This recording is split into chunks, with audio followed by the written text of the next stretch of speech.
अस्सलाम वालेकुम दोस्तों। आज खैबर पख्तूनख्वा के 21 सितंबर के रोज़ की वेदर रिपोर्ट। दोस्तों आज खैबर पख्तूनख्वा के भर के अंदर कोई बारिशों के हवाले से ख़ास अपडेट नहीं, लेकिन इक्का दुक्का मकामात पर बहुत ही कम लेवल की बारिश बरस सकते हैं। बहुत ही कम ही डेवलपमेंट्स आपको देखने को मिलेंगी। और इन इलाकों की बात करें तो कहाँ बारिश के चांसेस मौजूद हैं, तो बेसम के अंदर कुछ जगहों पर जो है आपको बारिश देखने को मिलेगी। उसके अलावा कुछ ख़ास एक्टिविटी हमें बारिश के हवाले से नहीं मिल रही।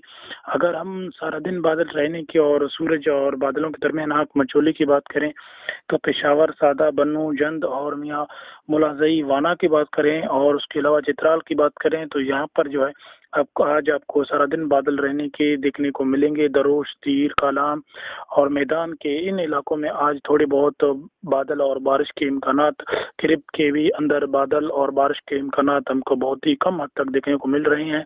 उसके अलावा अगर मलाकंड की बात करें, तंगी की, मर्दान की बात करें, सवाबी सवारी की बात करें और पेशावर, काहोट की बात करें तो इन इलाकों में आज हल्के-फुल्के बादल रहने की तवक्को है, लेकिन बारिश की कोई ख़ास एक्टिविटी हमें देखने को नहीं मिल रही।